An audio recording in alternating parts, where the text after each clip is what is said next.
क्या? नमस्कार दर्शकों, मैं दीपक यादव एक बार फिर से आप सभी का स्वागत करता हूं प्रेस वार्ता के खास शो मेरा गांव मेरा देश में। आज आपको दोस्तों लेकर आए हैं पश्चिमी उत्तर प्रदेश के जनपद हापुड़ के गांव बदरखा में। हमारे साथ जो नवनिर्वाचित प्रधान हैं उनके पति हमारे साथ जुड़े हुए हैं।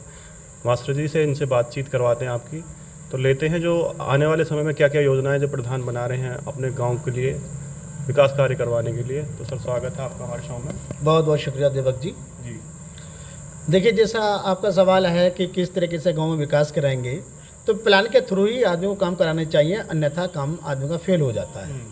हमारा सबसे पहला कार्य है, जितने भी हमारे गांव के एंट्रीज हैं वो सारी ही बदतर हालत में बहुत बुरी हैं।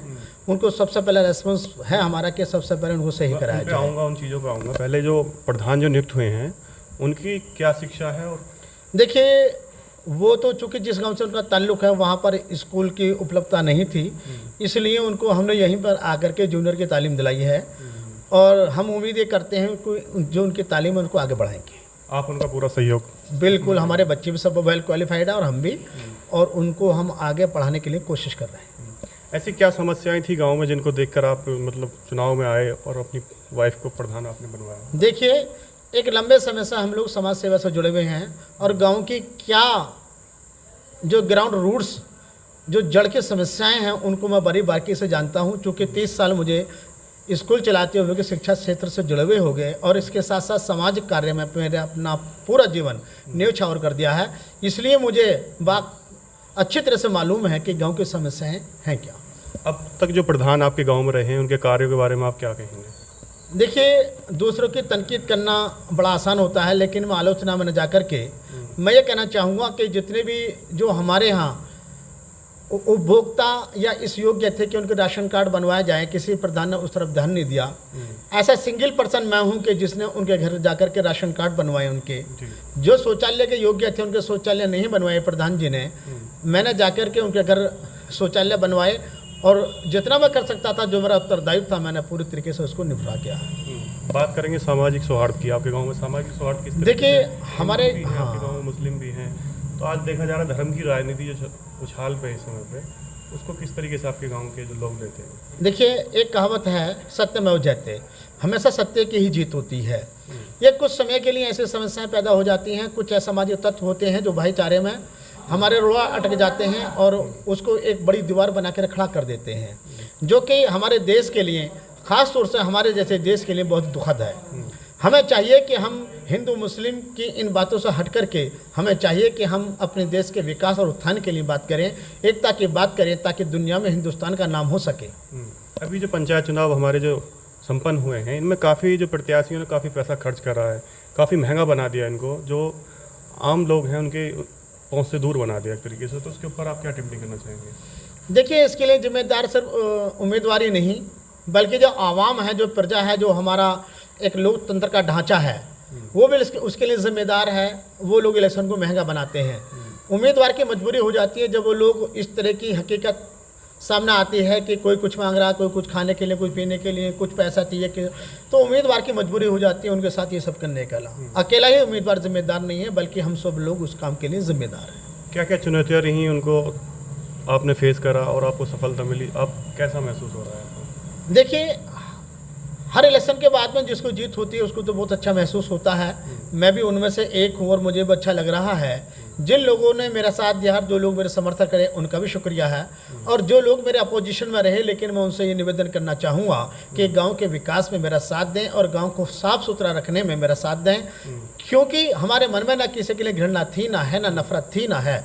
और हम चाहते हैं कि हम सब ग्रामवासी लोग अपने कंधे से कंधा मिला करके अपने गांव को उन्नति की ओर लेकर जाएं। अब मैं आपसे बात करूंगा, गांव में अब फिलहाल क्या क्या समस्याएं हैं जिनको आप प्राथमिकता देकर उनको दूर करेंगे?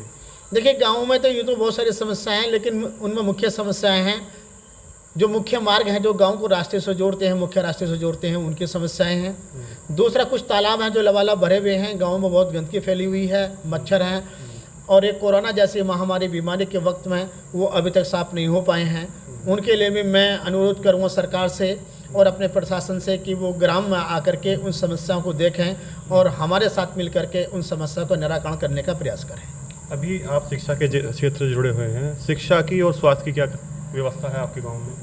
देखिए, हमारे यहाँ जो प्राइमरी और जूनियर जो गवर्नमेंट के स्कूल हैं उनका तो हाल आप जानते ही हैं।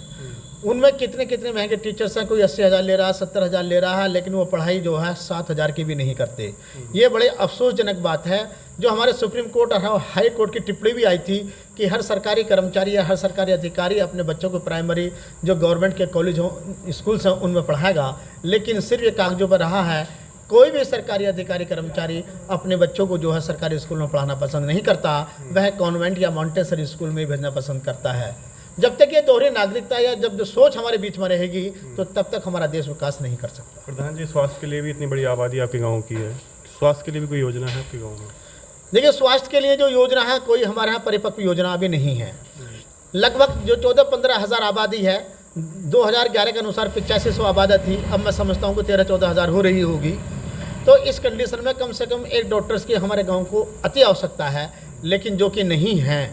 हम सब लोगों को जो झोला छाप डॉक्टर जिनको हम कहते हैं, वही हमारे लिए भगवान का अवतार रूप लेकर आए थे जब ये कोरोना जैसी महामारी बीमारी में थे।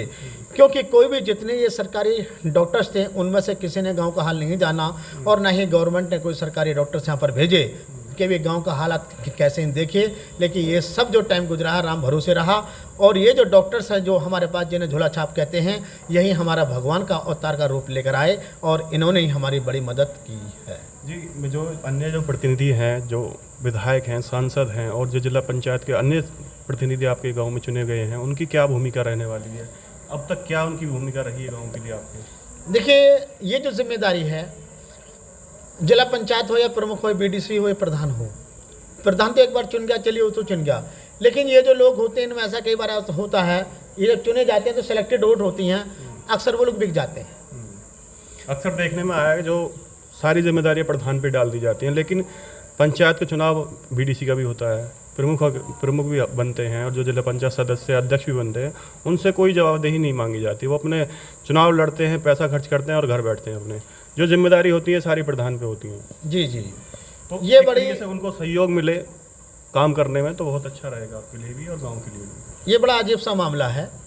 सिर्फ प्रधान रेस्पॉन्स नहीं होता अकेला, क्योंकि अकेला प्रधान भी एक प्राणी है अन्य दूसरों की तरह भी। 2005 में हम बीडीसी रहे थे और हमने वोट जो अपनी फ्री ऑफ कॉस्ट दी थी, उसके बावजूद हमने प्रमुख साहब से इतना काम लिया था कि शायद प्रधान ने इतना काम नहीं कराया होगा। जितना भी गांव में सीसी हुआ है वो सब हमारे टाइम का हुआ है। जो नाले बने हैं गांव के चारों तरफ तीनों तरफ वो हमारे हाथों के बने हुए हैं। लेकिन उसके बाद में जो बीडीसी या जो भी कुछ हुए हैं, मुझे कोई एक आदमी बताया कि इसने के गांव में एक ईंट लगवाई हो, तो मुझसे आकर के इस बारे में जो कर सकते। बीडीसी चुनाव हुए हैं उनके जो नियुक्त हुए हैं उनको लाख 2-2 लाख का लालच दिया जा रहा है, ठीक है। और जो जिला पंचायत सदस्य बने करोड़ों की बात हो रही है उनको खरीदने की, कहाँ तक सही है? देखिए, जो वास्तविकता है उससे मुँह छुपाया नहीं जा सकता। जो कुछ कहा है आपने ये वास्तविक है, लेकिन ये जिम्मेदारी हमारी भी है। जब जनता ने हमको चुनकर भेजा है तो हमें जनता का ख्याल रखना चाहिए और इन गंदी बातों से बचना चाहिए कि लोग हमें ये कहें कि देखो इसकी औकात इतनी थी, इसने अपना आप को इतने पैसे में बेच दिया। वो अगली बार जनता में अपना चेहरा लेकर नहीं जा सकते। क्या आज जो चुनाव लड़ना और जीतना पैसे के लिए बना है? क्या लगता तो ऐसा है, कमाने का धंधा बना दिया? मुझे लगता तो ऐसा ही रहा है आजकल, मगर ऐसा नहीं था। जब भी लोकतंत्र की स्थापना हुई थी उसका उद्देश्य यही था कि जियो और जीने दो।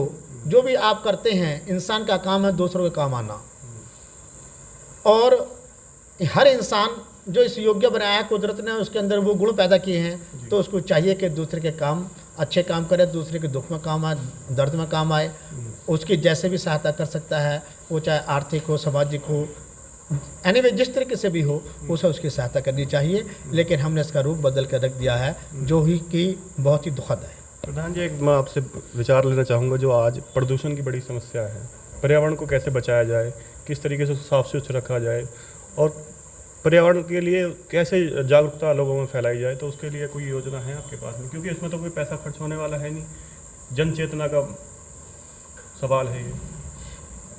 प्रदूषण भी कई प्रकार का होता है, जल प्रदूषण, वायु प्रदूषण और आपका रेडियोधर्मी प्रदूषण और ध्वनि प्रदूषण, बहुत सारी चीज़ें हैं। लेकिन प्रधान कई सारी चीज़ों में इस पर जो है कंट्रोल कर सकते हैं। जैसे कि आपका जल प्रदूषण है, अगर जल गंदा रहेगा तो प्रदूषण होगा, और वो प्रदूषण होगा वो भयंकर प्रदूषण होता है, वो बहुत सारी बीमारियों को जन्म देता है। लेकिन उसमें भी गांव का सहयोग की ज़रूरत पड़ती है। आजकल लोग पशु पाल रहे हैं, उसका तमाम गोबर जितना भी होता है उसको नाली में बहा दिया जाता है, जो कि तालाब लाबालब होता है। सुबह से शाम तक समरसेबल गाँवों में ये समरसेबल चलता है। इसके लिए मैं सरकार से निवेदन करना चाहूँगा, सरकार को चाहिए कि जितने भी समरसेबल ये फिजूल चल रहे हैं या जो बिजली की चोरी हो रही है, इस पर तत्काल अंकुश लगाया जाए। और जो पीने योग्य पानी है, खासतौर से पश्चिम उत्तर प्रदेश में जहाँ पर हम रह रहे हैं, इतना बेहतरीन पानी दुनिया के किसी कोने में नहीं है, कनाडा को छोड़कर। तो इसलिए मेरा निवेदन यह है कि अगर ये हालात यही रहे तो एक दिन ऐसा आएगा कि पश्चिम उत्तर प्रदेश के लोग भी इस अच्छे पानी के लिए तरस जाएंगे और हम लोग त्राही त्राही करके मर जाएंगे, जैसे मध्य प्रदेश, हरियाणा और महाराष्ट्र, अन्य और बुंदेलखंड जैसे इलाकों में होता है। तो प्रधान जी, कोई योजना है कि लोगों को रोजगार से जोड़ा जाए, ग्रामीण उद्योग लाए जाएँ, कुछ ऐसी कोई? देखिए, प्रधान का इतना बड़ा कोई काम तो होता नहीं है दीपक जी, मगर फिर भी हम जो समूह होते हैं उनके जरिए, जैसे लड़कियों को सिलाई का काम सिखाना है, जैसे और इसके अलग दूसरी चीज़ें होती हैं, जैसे मेहंदी लगाने का काम है, जैसे लड़कियों का आपका ब्यूटी पार्लर्स का ये छोटे छोटे सिलेबस होते हैं, उनको कर करके वो अपने जो है कारोबार से जुड़ भी सकती हैं और गांव के अंदर एक जागरूकता लाने का काम भी कर सकती हैं। आज जो पितृसत्ता हमारे जो समाज में बनी हुई है, उसको किस तरीके से ख़त्म करा जाए? जो महिलाएं हैं जिनको हीन भावना से देखा जाता है, आज जो उनको बराबरी का दर्जा नहीं दिया जा रहा है, उसको लेकर आप क्या आगे मतलब स्टैंड लेने वाले हैं? किस तरीके से लोगों से जागरूक करेंगे उनको कि उनको भी समान भाव मिले एक तरीके से? दरअसल औरत की ही दुश्मन है, इतना पुरुष नहीं है जितनी औरत की दुश्मन है। आप देखिए, जब कोई लड़का पैदा होता है तो उसकी माँ और उसके परिवार में उसकी दादी बहुत खुश होते हैं, और जब कोई लड़की पैदा होती है तो सबसे पहले दुख उसकी माँ को होता है जो उसकी जननी होती है, जबकि नहीं होना चाहिए। ये जो हमारी जो ट्रेडिशन जो चली आ रही है, जो सोच हमारी घटिया चली आ रही है, उसको बदलना होगा मूल रूप से। खास तौर से जब स्त्री बदलेंगे तो पुरुषों की मजाल नहीं है जो पुरुष ना बदलाएं।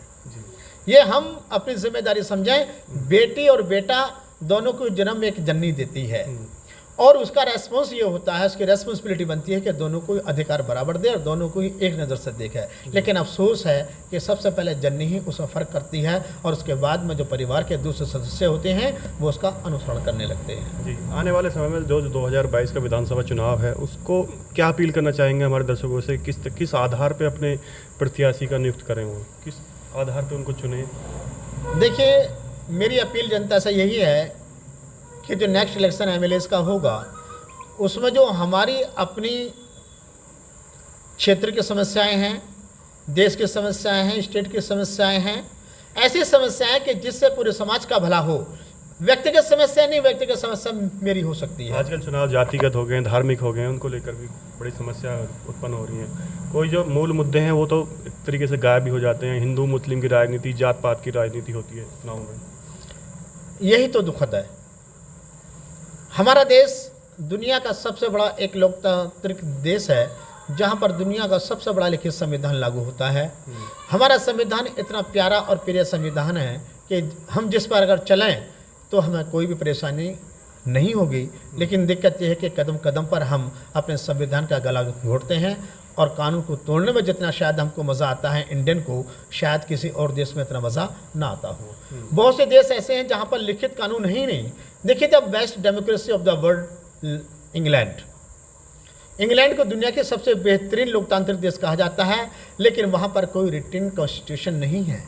वहाँ पे जो जजेस के फैसले होते हैं वही सेडिशन बन जाते हैं, वही कानून बन जाते हैं। लेकिन हमारे यहाँ तो डॉक्टर अंबेडकर एंड जो समिति थी उन्होंने मिलकर के एक हमको जो रिटन कॉन्स्टिट्यूशन दिया और जिसमें हर वर्ग को और हर क्षेत्र का प्रतिनिधित्व किया, लेकिन हम उसको तोड़ने मरोड़ने में लगे हुए हैं। हम जो कानून के दिल को रात दिन उसको ठेस पहुंचा रहे हैं, उसको ज़ख्मी कर रहे हैं उसके शरीर को, जबकि ऐसा नहीं करना चाहिए। हमें कानून का पालन करना चाहिए, उसका हमको आदर करना चाहिए। जो हमारे कर्तव्य और जो अधिकार हमको कानून में दिए गए हैं, जिन बातों को मना किया गया है उनको हमें बचना चाहिए। तो यही हमारे देश की खूबसूरती है कि यहाँ पर इतने सारे लोग होते हुए भी एक रहते हैं, यानी कि वासुदेव कुटुंबकम। ये हमारे देश की खूबसूरती है कि सारा संसार एक ही वासुदेव का परिवार है। जी, तो अंत में हमारे दर्शकों से आप क्या अपील करना चाहेंगे? अपील करना चाहूँगा कि भाइयों, जियो और जीने दो, देश को मजबूत करने में अपना सहयोग दें और इस पर्यावरण को इसको सुंदर रखें ताकि हम भी जिएं और आप भी जिएं और हमारा देश पूरी दुनिया में ये सर उठाकर जी सके कि भारत एक जो प्रदूषण रहित देश हो चुका है। तो दर्शकों, हमारे साथ मेहमान हमारे जुड़े हुए थे, इनसे बातचीत करी हमने, सारी जानकारी ली गांव के बारे में। तो जैसा कि इनकी बातें अच्छी हैं, हम कहेंगे कि इनके काम भी अच्छे रहें गांव के लिए, समाज के लिए। तो लेते हैं आपसे विदा, धन्यवाद।